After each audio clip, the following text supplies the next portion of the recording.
பொறுத்தவரை திராவிட முன்னேற்ற கழகம்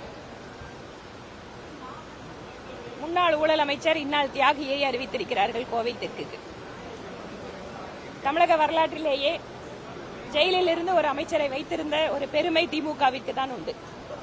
அப்படி ஜெயிலில் இருக்கக்கூடிய ஒரு ஊழல் கரை பறிந்த அமைச்சரை கோவை மாதிரியான இடத்திற்கு அனுப்பி வைத்திருப்பதன் வாயிலாக இரண்டு விஷயங்கள் நடக்கும். ஒன்று, கடந்த முறை மாதிரியே 10க்கு 10 என்று கோவை மாவட்டத்தின் அனைத்து தொகுதிகளும் என்டிஏ வசம் வரும்.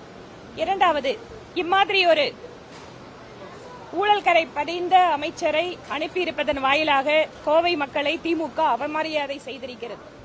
அது மட்டுமல்ல, கோவையிலே திமுகவிலே எத்தனையோ ஆண்டு காலம் பணி செய்து இந்த பகுதியில் கட்சியை வளர்த்த உண்மையான திமுகவினுடைய விசுவாசிகளுக்கெல்லாம் இந்த இடத்தில் இல்லாமல் கோயம்புத்தூர் திமுக காரர்களை நம்பாமல் திரு மு.க. ஸ்டாலின் அவர்கள் இம்மாதிரி வெளி மாவட்டத்திலிருந்து ஒருவரை இங்கு வேட்பாளராக நியமிப்பதன் வாயிலாக எங்களுடைய வெற்றிக்கு அவர் வழி ஏற்படுத்தி கொடுத்திருக்கிறார். இந்த முறையும் அண்ணா திராவிட முன்னேற்ற கழகத்தின் முன்னாள் அமைச்சர் திரு எஸ்.பி. வேலுமணி அவர்கள் தலைமையில் 21 போலவே 26 தேர்தல் முடிவுகளும் இந்த மாவட்டத்தில் இருக்கும்.